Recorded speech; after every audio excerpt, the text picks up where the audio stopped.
Well, good evening, everyone. Welcome, and thank you so much for joining our second Fall Family Zoom session.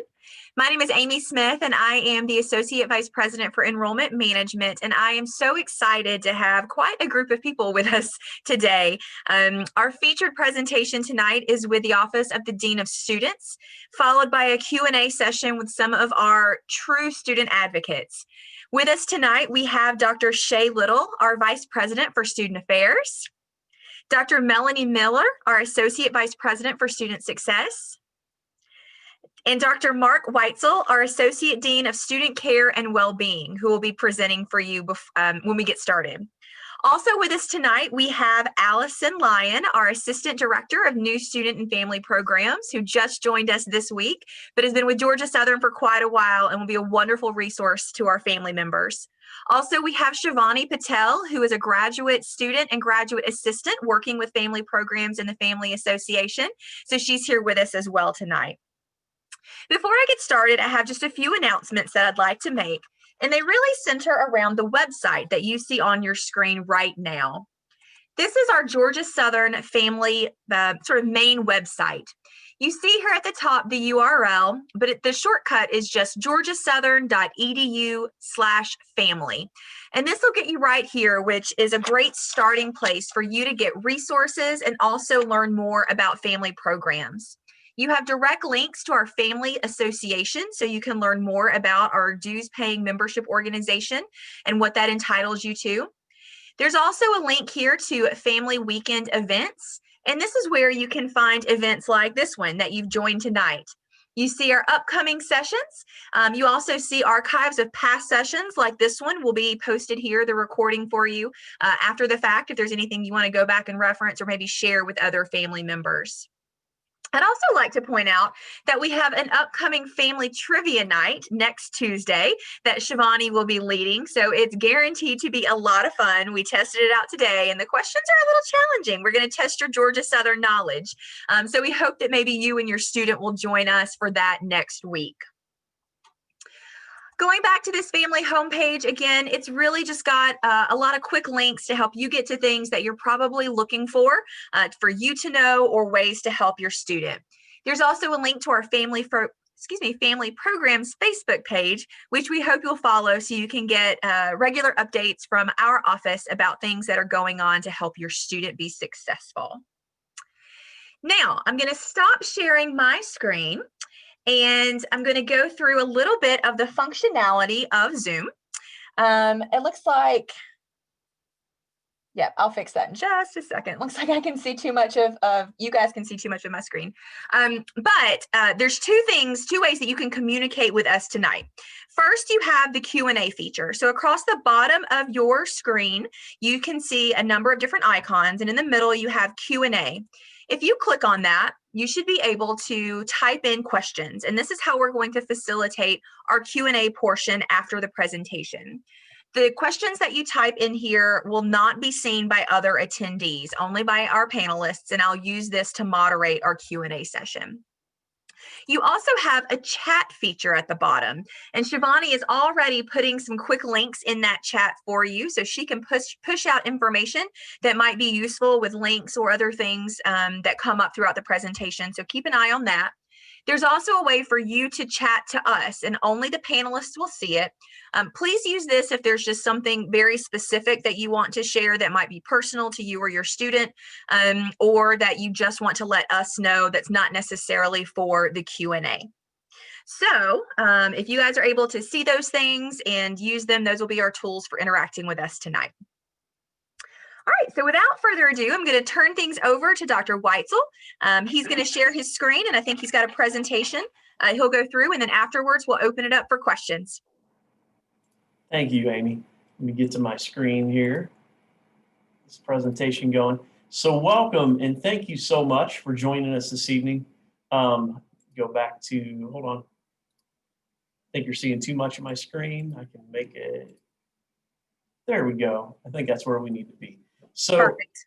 Thank you so much for joining us this evening. Welcome to what I would say is kind of our virtual campus. Of course, I wish I was with you in person. I don't really enjoy being up in front of people and interacting. This is great though. So, and our time, when Amy asked me if I'd be interested in doing this this evening, I was so excited. I talk with colleagues all over the country, and they talk about how time with families and students, it's gold to offices and being able to support students and their success. So thank you, because I know your time is such a valuable resource and that you're investing that with us this evening here on this Zoom meeting and this session.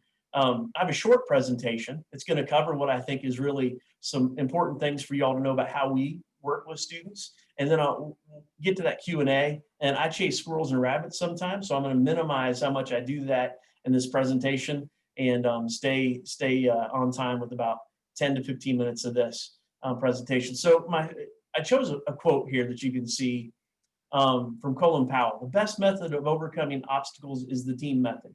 And I say that, and I wanted to use that because that's so true of our office and our campus and supporting students. The Dean of Students office is a very important touch point for students and families, but our team is much more than just our office. And we rely on many people on campus to support student success.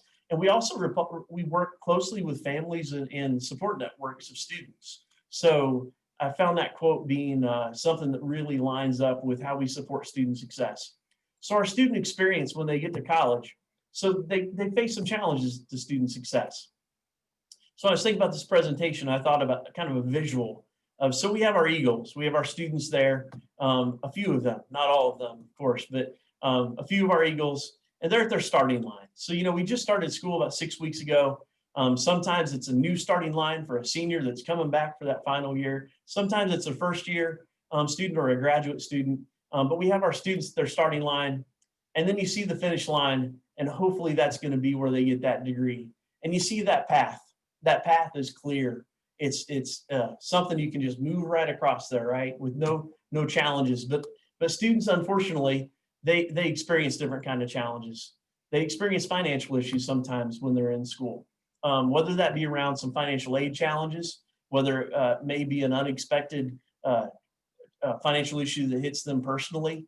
Sometimes families as well, unanticipated events that arise that can get in the way with finances. And we're going to talk a little bit about how we help students in those cases. Academic challenges. So sometimes students face challenges when it comes to their coursework, maybe understanding their the study skills they bring and how they can enhance those. So we can help them through some of those issues they may be facing. Interpersonal issues. While they're at school, there are all kinds of people that they will interact with. I mean, we're kind of a small city with 3 campuses, about 26,000 students alone. So you can imagine the different people they interact with. They learn so much about themselves. Sometimes there can be some challenges they face interpersonally. Personal crisis. Of course, while they're here, everybody, life is happening, right? We don't get to put a pause on life and how life can impact us as people during our college years. So when life gets in the way and there are barriers, and some of these barriers that are here, and this isn't all encompassing, there are all kinds of different barriers that can get in the way. The Dean of Students office really is trying to help remove some of those barriers or navigate them through those to get to this finish line where they have that diploma, that degree, and then they're looking fondly back on their experience and out there being good citizens and moving forward in their career trajectory. So we really spend a lot of time doing several things to support student success. This is a list that I created that capture kind of the high points of things that we offer in the Dean of Students area. So care. I always tell our staff when we're working with students, no matter what it is about, I want them to feel care when they come through. I mean, my title, Associate Dean for Care and Wellbeing, it's in there. We have several staff members. I'm not the only person representing the Dean of Students office. We have about 8 to 10 people that are a mix of graduate students. There are also professional staff members and support staff members that are in this office that work with students. So sometimes food and housing insecurity can be an issue for students. So when you think about that, it's a little different than homelessness maybe, but students experience homelessness. Insecurity can be that I just don't know where my next meal is going to come from. The high cost of school, some of those financial challenges that can come into play, being employed or not being employed, those things can create situations where students have insecurities around food. And we have food pantries. We have one on the Armstrong campus called the Captain's Cupboard. We also have established one on the Statesboro campus, and we also serve the Liberty campus as needed. So we've established those food pantries, and we hope to expand some of those things for students as we go forward. Housing insecurity, different campuses, the resources in the community can be different, but we sometimes will encounter where a student has run into a situation where they've either lost their housing, maybe they didn't obtain housing because of their goal. You know, they want to be in school and they have sacrificed living in the residence hall or in an apartment in order to just come to school because they really want to get that degree. So we can help students, connect them to some resources. We work with them regularly, sometimes connecting with financial aid. And then Eagles for Eagles, sometimes they can get a grant that would help fund some housing for them. The Eagles for Eagles is a grant program that really started several years ago through the Dean of Students Office and Student Government Association. It is a grant where a student facing a financial hardship can put in an application for a grant from that, and it will be reviewed by staff of the Dean of Students Office, somebody from SGA, and we will determine if they qualify and if we can give a grant for the need. Those are up to $500. So we're always looking to expand what resources we have there. We have very good donors that support our food operations and the Eagles for Eagles. And students themselves actually donate. Many student organizations will do fundraisers, and they will either donate to the food banks or they will donate to Eagles for Eagles. So those are some of the ways that some of those basic needs that students may encounter as challenges that we can help support them. Advocacy and support. So one of the busy things we do in the Dean of Students Office that are faculty notifications. So students miss class for various reasons. It could be that they've been sick. It could be that they've had an appointment they needed to go to. They may have legal obligations that they need to attend to or a family crisis. So we can send a faculty notification for a student that will cover a period of time that would not be an excuse, but it gives them credibility with the faculty that the Dean of Students Office knows about what's going on. And we don't tell the faculty exactly what it is. We say it's for extenuating circumstances. And then we work with the student on communication and if they run into challenges around that. Now, it's still up to the faculty whether they're able to work with the student around whatever their attendance policy is, but we support students through those means of communication and validation, if you would, on what the reason they missed was. So withdrawal information. You know, sometimes a crisis has come up where it may be medically related for the student. They've had a medical issue that's gotten in their way of being able to be successful. It could be a family crisis or a medical issue of a family member that's gotten in the way of being able to finish the semester. And we can work with them to understand the withdrawal processes. There are medical withdrawals and hardship withdrawals. Those are medical withdrawals go to the counseling center, but we can support them through that process and understand what is needed in that and what it means to withdraw. What it really does is save the GPA. So if you're in that situation where something has interrupted your semester and you've been out for a period of time and you don't feel like you can get caught back up, that is a means to save that GPA so you can move forward, come back and get squared away for the next term or when you need to come back. And we can also help when that transition back happens to campus. So grade appeals, students sometimes will get a grade that they don't agree with once final grades are posted. They may have documentation of that they should have gotten a different grade. We can advise and counsel students through that process. They would put that in with their professor, but we're here to help them and guide them through that. Student complaint procedures, those are situations where maybe something has happened on campus and they don't feel like that they were treated appropriately by an office, by an individual. And we have formal complaint procedures that we can walk them through, but we can also advise them on what options are there for an informal resolution too, knowing that those formal complaint procedures are always available. Many times students want to talk through what's going on and have a listening ear, and we can provide them the support that maybe they want to try something more informal and they get resolutions that they're satisfied with. You know, there's lots of things that they'll encounter. And sometimes the challenges can be so great that they don't know how to approach them. And so we want to provide them that support. That's a good balance, that if we provide too much support, they may not take the steps themselves. If we provide them enough support, they'll move forward. So we find that balance with every student that we work with in those situations. Behavioral assessment team, that's a partnership with several offices on campus. So the Counseling Center, Student Accessibility Resource Center, the Office of Student Conduct, the University Police Public Safety, Legal Affairs, University Housing. We get together every week, and if there are names of students that have come up where there are some concerns around their success, we will get together and we'll discuss those as a collective group. We'll also talk about, have those names shown up at different places in different offices on campus, so we can talk about those. And Academic Affairs is involved with that as well, so that we can come together and provide appropriate supports, again, to support that student success. Those can sometimes be more serious situations. And the goal of that group is that we are supporting success. Students are safe themselves, and the community is safe. It's a practice that you'll find across the country, universities and other institutions, maybe even K through 12 have similar teams. So that's something that is happening at our campus. Campus referrals. So we refer, and this is part of the team that I mentioned. I'm not going to go into detail about what these offices are. Most of them are self-explanatory, but we work with these offices quite a bit on campus. Some of these fall within our division. Some of these fall outside of our division. But at the main point of the contact with these offices are for us to consult with them, to provide consultation, and to connect students with people in these places that can support them whenever they're facing a challenge that's getting in the way, again, of their success as a student. Academic Affairs, that would be the provost office, and they are over all the academic colleges.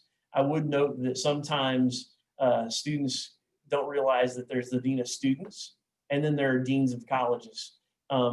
Sometimes the dean of students, everybody thinks, well, everyone reports to that person or that office. And we partner with Academic Affairs when we're working through those academic issues and going through and working with those deans. So just a tidbit there about the dean of students versus when you hear there are other deans on campus, and they may be an academic dean.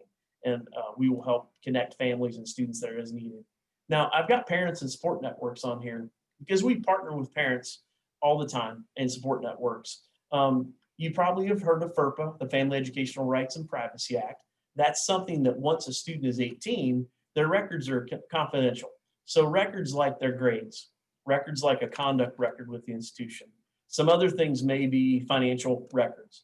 Now, a student may put a waiver in place that allows an individual to have some access to those things. If you are on your student's FERPA waiver and you're talking with us, if you let us know that, or we can look that up, and if you know their Eagle ID number and their date of birth, and you're on that waiver, we can talk with you a little bit more extensively about things. But we can talk with you about policies, procedures, hypotheticals, a situation that's going on without getting into those details. So with FERPA in place, sometimes offices will kind of make you feel like, well, we can't talk to you.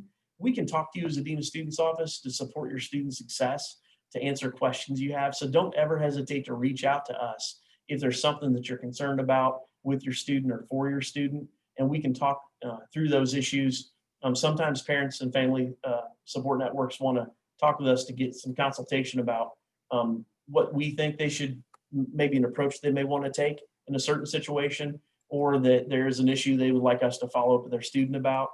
We do that quite often, so never hesitate to contact us. So when I'm working with students, I wanted to throw this in here, as this is something that is in my mind whenever I'm approaching a situation with a student, is, in this case, working with the student, what's best and how do we make it work at Georgia Southern? Many times there are policies, procedures, bureaucracy and red tape at big institutions, and we can help get through some of those things. I talked about hoops and loops as well. If a student gets stuck in a hoop where they're having to jump through many hoops and they can't get an answer, we tell them to come over and talk to us, and we can try to figure that out. And if they get stuck in a loop where they've gone to an office and they said, we'll go to another office, and then before you know it, they've gone to a couple offices and they're back where they started, if they get stuck in something like that, we always encourage them to come to us as well. We want to kind of break down some of that. And then that's part of what is best and how can we figure that out. So our contact information and where we're located on the Armstrong and Liberty campuses, our offices that represent those campuses, it's in the Student Union in Savannah on the Armstrong campus. Our phone number is there as a separate email for that campus and that office. In the Statesboro, we're in the Russell Union in 2022. There's a phone number and the General Dean of Students email. I spend time on both campuses in my role as the Associate Dean for Student Care and Wellbeing. So I may interact with you at any of those offices, and it doesn't matter which office you would contact, we're going to help you. So give us a call, reach out to us, and I'm so happy that you spent some time with us this evening. I look forward to some Q&A, and that is my portion of the presentation, and I'll turn it back over to Amy, I believe, to take us through the Q&A. Wonderful. Thank you so much, Mark. I appreciate that. Hopefully our family members who are on tonight found that information beneficial and they feel like it could help them help their own students. So thank you. For our family members, please know that we are recording this session and we'll have Dr. Weitzel's slides, and those will be posted on the website that I shared with you earlier, so you can go back and reference those.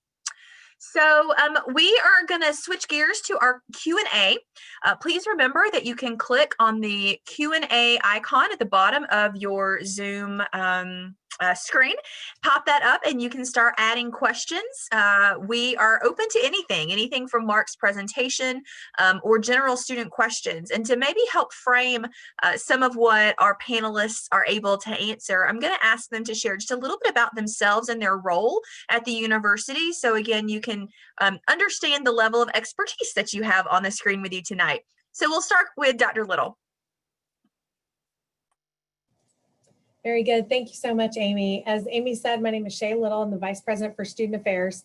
I think I have the best job around because I get to spend time with your students and really support their success outside the classroom. So my colleagues here, Mark Weitzel and Melanie Miller, also I know enjoy working in that space where pretty much everything outside the classroom that your student might do, with a few exceptions, really falls within the work that we do every day. And I have to also say personally that I just moved to Statesboro and began working at Georgia Southern in June. So I feel like a first year student with maybe many of your students as we kind of navigate this new environment at Georgia Southern in a COVID world, which is of course not the same as usual. But I also feel a connection to you because my daughter attended Georgia Southern.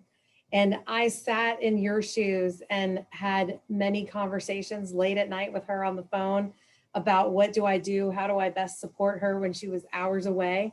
I remember getting the tearful phone call about things aren't working out with my roommate and what do I do?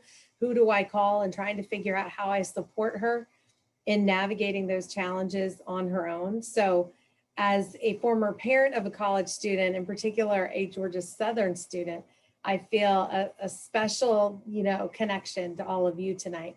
So it's great to be here. Thanks, Amy.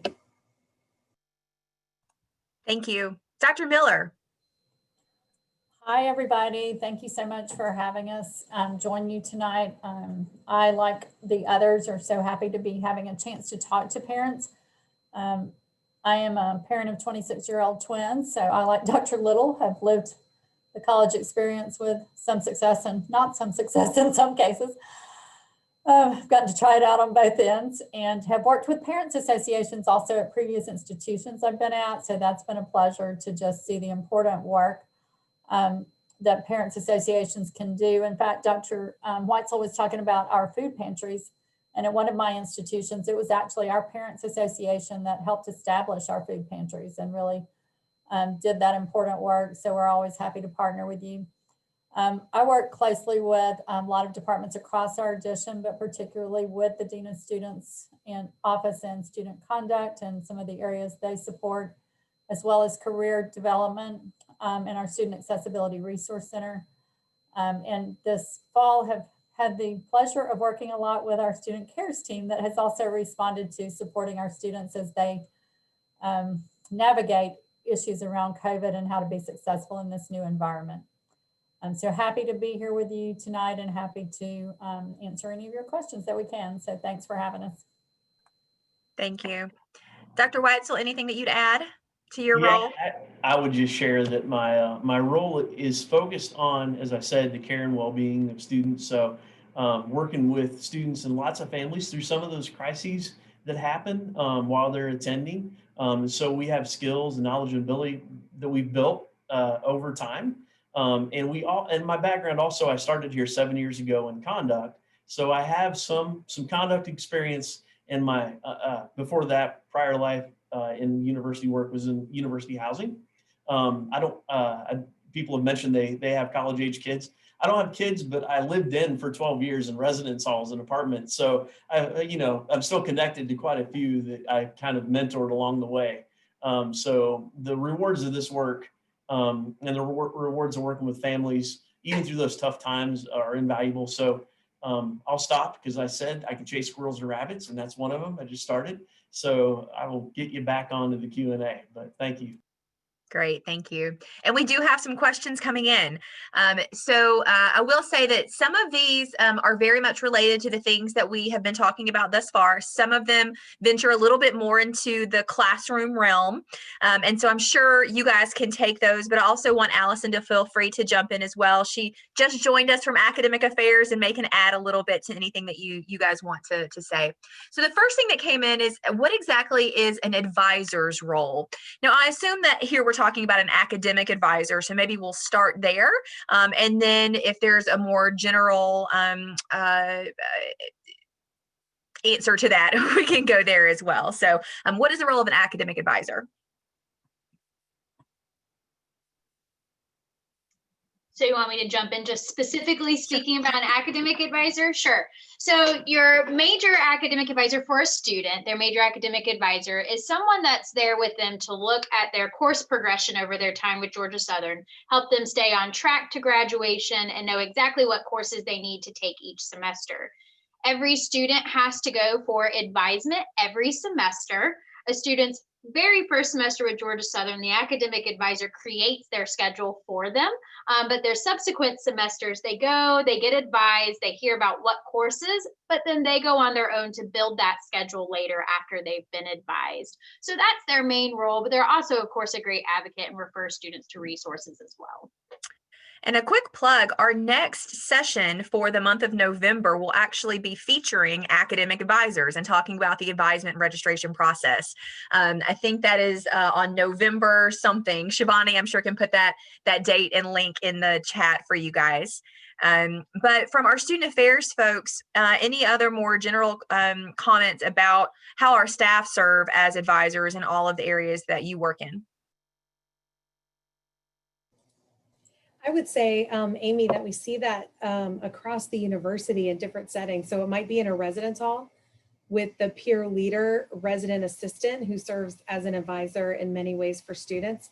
It might be that housing staff member who's that residence hall director or the graduate student that works with students in that area, that students can seek out resources, particularly related to housing kind of concerns. When I think about the career and professional development office, and I think about how those individuals are connecting with students, even as they begin their college experience, about exploring what skills and interests they have and how that aligns with a student's own vision for their own purpose. There are just countless number of ways that I think our counselors in the counseling center can be advisors in many ways as well. So students should be able to find those connections with the programs that they're passionate about, whether that be our Office of Multicultural Affairs or the Student Activities Office or our Leadership and Community Engagement Office. There's just a plethora of opportunities for those students to get connected.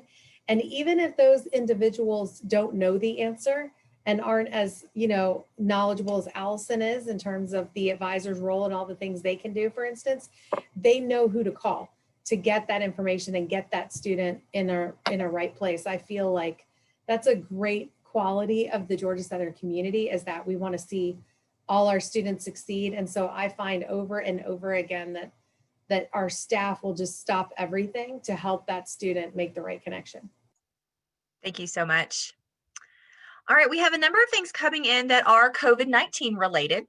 And so we'll go through some of those. We'll start with this one about student activities and student life. What's happening with student activities in the current COVID environment? It seems to be a ghost town, and many students are staying in their residence halls and going to online classes. It's isolating for students. So talk a little bit about what opportunities there are for students to engage on campus and with other students, and maybe what the spring might look like. I can address some of that, and then Dr. Little or Dr. Weitzel may have other things to add to that as well. We are still trying to offer as much face-to-face as we can in terms of our student activities. We are doing that within the guidelines as far as large group meetings and not surpassing the numbers that we're given with following our guidelines and our current policies. But there are still opportunities to engage face-to-face with different activities. We've done some really creative programming around that, considering that we do have limitations in numbers. We've done everything from scavenger hunts to still continue some of our traditional activities like the Borough Browse, where we've had community organizations come to campus and set up outside. We're trying to continue doing our intramural sports that we can in a safe way. So I would say all of our departments are really stretching themselves and looking for ways to creatively program. We've done outside movies, drive-up movies, just all kinds of things through student activities that have allowed students that space and place to really to be able to engage still face-to-face. And we're doing lots of things virtually as well that are offering students that opportunity. Interestingly, we've had an increase in participation in some of our departments from students who now have the option to do it virtual, who may not have participated in the past. Our Career and Professional Development Center, Dr. Little mentioned, has actually seen an increase in students over last year's because we're able to offer even virtual career fairs. So we are still, I think, programming at a high level and really having opportunities for students to engage in different ways in spite of the pandemic. I actually have attended a few things that just were really interesting. The way that, like the Office of Student Activities, they did a silent disco earlier in the year that was in the ballroom downstairs, and it was really interesting. I've never been to a silent disco, but it was silent, but people had headphones on, and they had a DJ that was playing, and they were dancing, but it was silent. I didn't dance. I didn't have headphones, but they had taped squares off that kept people separated, and the students were still engaging and enjoying themselves, maybe not in the close way that you might expect in a silent disco, I guess.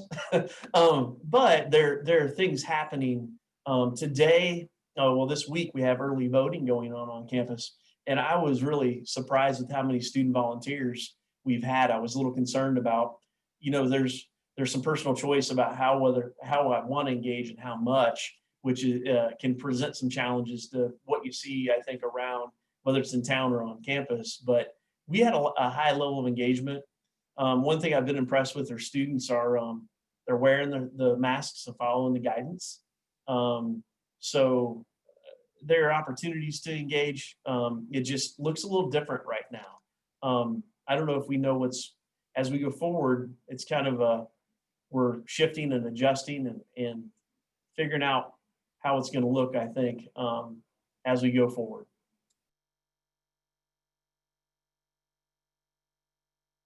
Thank you, guys. So what are we doing to help students during this pandemic that students who are having trouble maybe coping with online classes and homework? And there is a wonderful recorded session that Allison did on the website about the Academic Success Center.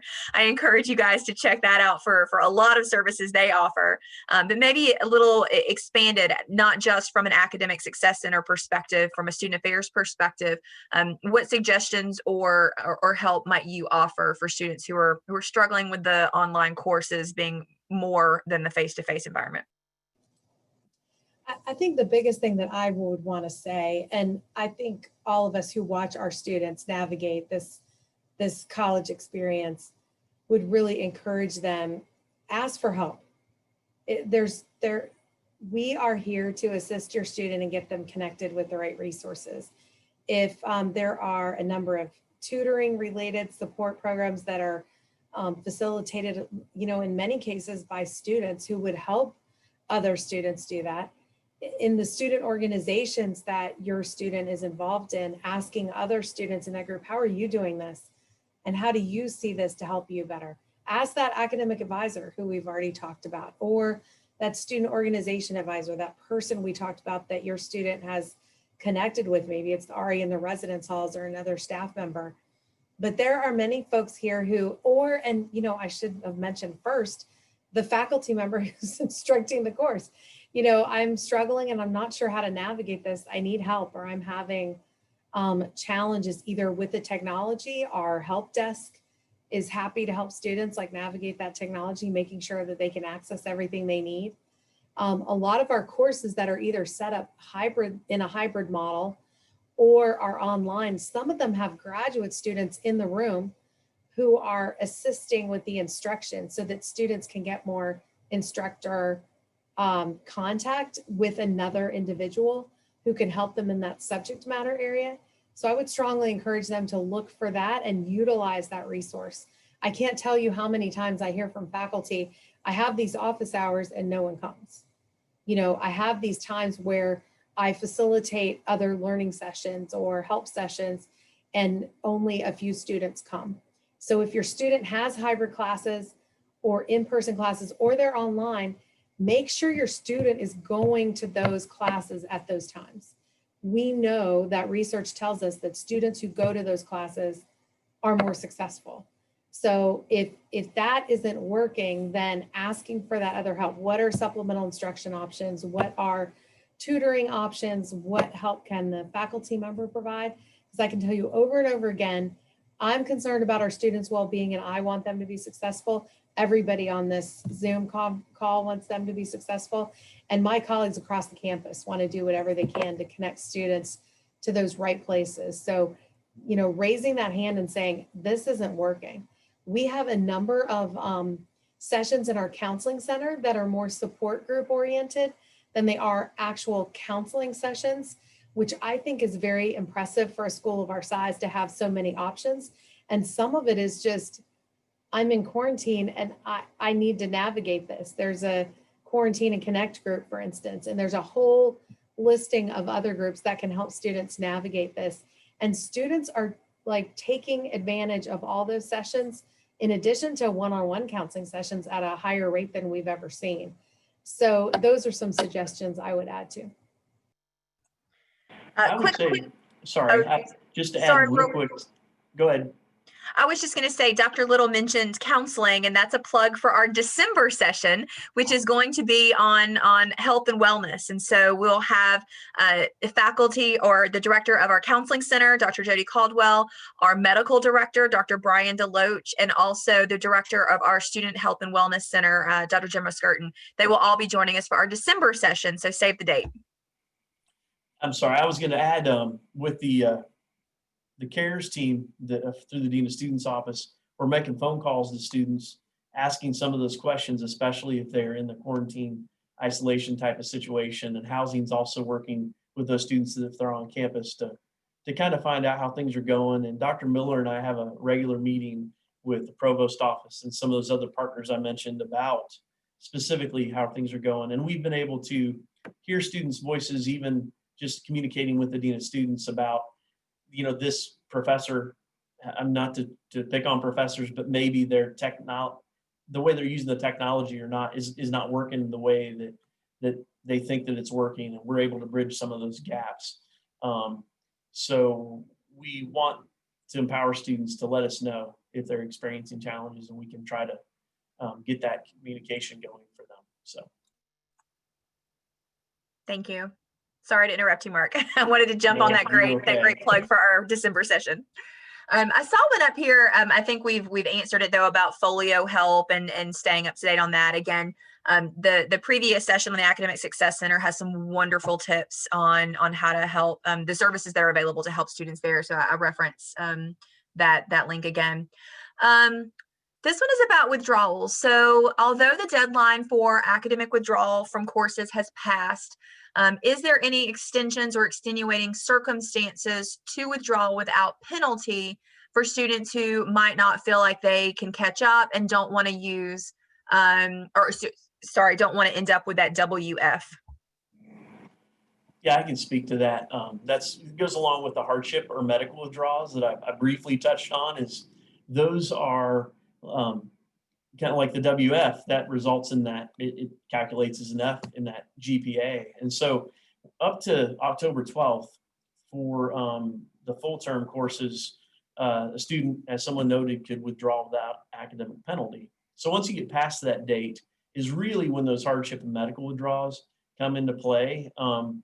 If a student's experiencing something, maybe a family crisis that has kept them out of class for a while, a crisis too could be something that has impacted them in a way that they haven't been able to focus. They just can't engage in the class the way that they normally would have been. You can imagine if you're sitting here, I've worked with many students, something's happening at home and they're here in Statesboro or Savannah or Liberty and they're trying to focus and they just can't. Now, they have to have the request in by the last day of the semester. So there's a little bit of time and flexibility if a student's trying to work with their faculty members, work with us, try to catch up. Many times our faculty are very good at helping a student try to get caught up. So there's a little bit of time so the student doesn't have to necessarily make a decision about, yeah, I'm going to pursue that right away. Same thing with medical withdrawals. We've had every year, I mean, you know, a campus of 26,000, it's kind of like a small city. There's all kinds of things happening for students that maybe they've had a surgery. Maybe they've had an accident that really impacted them, has kind of changed how they function physically, and we can connect them with all the resources. And again, faculty are willing to work with students in those situations, and there's that time. I wouldn't necessarily wait until the last minute to put that in if you were going to do that, but I'd get connected to our office and we can help walk a student through that. Now, the date of when that is approved is important in the sense of if there's any prorated refunds, maybe if it impacts financial aid. And those are things we talk with the student about, but those are kind of individual things. Again, it's another reason it's good to get connected to us because we can connect with those offices and give that support about getting those questions answered. It can be challenging for us. I've been in higher ed for 20 plus years, and those things can be very complicated. So you can imagine if someone who's been doing that, an 18-year-old student maybe, or even a 20-year-old student may need that extra support. But those are there, and we can help walk a student through that or answer follow-up questions too if you have a specific situation to reach out to us about. Thank you. We have two questions that are I think similar, and it's talking about applying for grants that I think Dr. Weitzel mentioned earlier, or getting help paying for housing for students who are low income or maybe struggling financially. What options do students have? So with Eagles for Eagles, there's an application on the website that a student can go to and complete. But many times we've met with a student and we're sitting with them talking or having a Zoom call or a phone call, and that's where it will come up. So we'll actually walk them through where that application is, but they could go to our website to find that. The other thing would be with housing, there's some need-based aid. So if the student has a FAFSA on file, if there is a need-based situation, that we can connect them to the right person in financial aid, they can sometimes provide that support. Those are things that come to the top of my head. If Dr. Miller and Dr. Little have any other ideas that I'm missing. All right. Last question that we have on the board right now is about the fall calendar, the academic calendar. We know that some institutions in our state have modified their calendar. So this is asking, are we coming back after Thanksgiving break? Are students expected to come back to class or to campus physically if they have face-to-face or hybrid classes? Dr. Little, do you want to address that one? This is my favorite rumor going around right now. And because some other institutions in Georgia in particular have modified their academic calendar, and I think our students are hearing from their friends that, oh, at some schools, you know, they're going, quote, all virtual after Thanksgiving. Their students are making assumptions that that's happening here, and what does that mean, and do I have to come back? And so please help us by reminding your students that the academic calendar is posted on the university's website, and that academic calendar is the real correct academic calendar. And so if you have questions about when classes end, when finals are, that's all posted there. The rumor that actually the schedule has been changed, I think is really linked to these other schools. And also I'm hearing, and I'll also kind of be a little bit proactive about this by saying that students are saying like, oh, I hear spring break is canceled and we're gonna, you know, have a different schedule. We talked a lot about that here at Georgia Southern and what were the pros and cons of that, and actually came back to the understanding that we felt like it was very important students get a break at that point, you know, around that midpoint of the semester, and that for their own mental health and well-being, they need that break. And so we felt that at this point, our best decision for our students was to keep the academic schedule even for the spring, the same as it's posted on that website that I see Shivani has shared with you, so that the classes, as they say, will start in January when they say they will. We will have a spring break and they will end on the date that we say they will. So for this fall, if your students like, well, I don't know what finals are going to be like and how we're going to take the test, I say ask their instructor. They need to stay in touch with their instructor for those directions, how that's going to be administered, what information they need to know. For first year students, they need a reminder probably that the final schedule is not the same as your academic class schedule. So when I go to classes this week will not be when I take my finals. So that should be on the syllabus that each instructor gives them for their course. They should include that. And they probably need to write out a separate schedule for that finals week. At least that's what I found is helpful, because they're going to those classes in a different order and having to prepare in a different way. So every student meeting I've been in the last couple of weeks, everybody's been asking me about, do I have to come back after Thanksgiving? And I'm like, well, you have to finish your classes. So whatever that looks like for you, whether you're in those hybrid classes, whether you're in a face-to-face class or not, you know, we want you to finish strong and do well. So make sure you know what the expectations are from your instructor about how the semester will finish up. I will, if I could also, Amy, put in a plug now that the university is making some significant steps to increase the number of face-to-face classes for spring.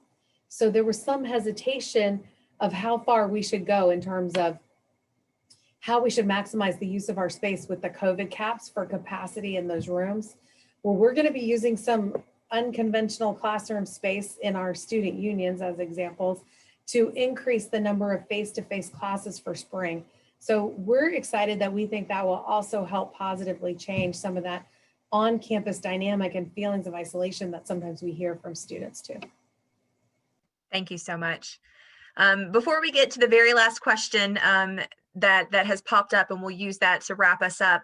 If you haven't been paying attention to the chat, please open that up. Shivani has been putting in lots of links to websites that go along with the things that we've been talking about and can serve as a great resource for you.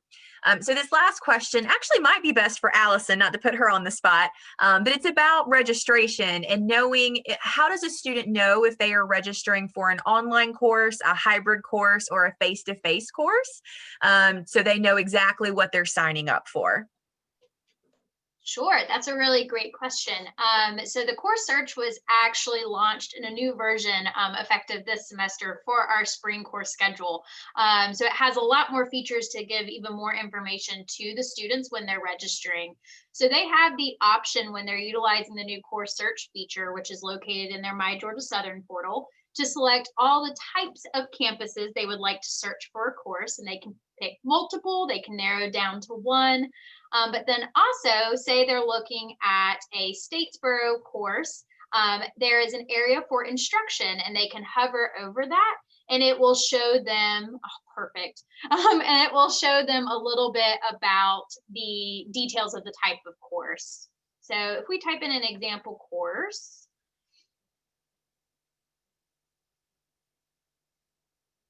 awesome. And click search. Yay. So over you can see one of those that say asynchronous instruction. If we're to hover over that in the location area, it'll start to give a description about that type of style of instruction. Of course, this was a Statesboro-based course, but then you've also got the online as well for students. So they can look through these, see the day of the week, and click in to find a little bit more information. So their academic advisors have been going over this new course feature with them when they get advised.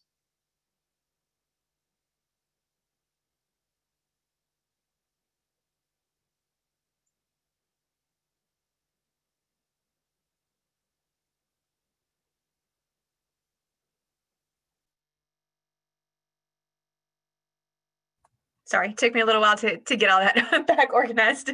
I appreciate you doing that. I was like, visually, that would be a lot easier than me just verbalizing that. So I appreciate it. Oh, yep. So yeah, that course search that we showed is live, open to the public. I went to Georgia Southern, typed course search up in the top corner, and it popped up. So you guys are more than welcome to take a look at that and see what sort of offerings are out there. So I think we've addressed all the questions that we have right now. I want to let each of our panelists just maybe give some final thoughts. But as we were talking about registration, that is coming up very soon. So check in with your students, make sure they have met with their academic advisor already or have an appointment on the books, because students will register based on, where their academic standing and how many credits they have, starting here just in a couple of weeks. So be sure you check in with them and make sure they are ready and they have a plan and they have talked to their advisor. But to close this out, we'll sort of do another roundtable. Mark, any final thoughts that you want to share with the family members who joined us today? Yeah, I would say just that in a general sense, if you're in a situation or your student is where they're facing something, they're not sure where to go on campus or who to talk to, we're kind of one of those places that you can come and we can get you connected to the right place, and we can get you connected to a person, not just to a general office.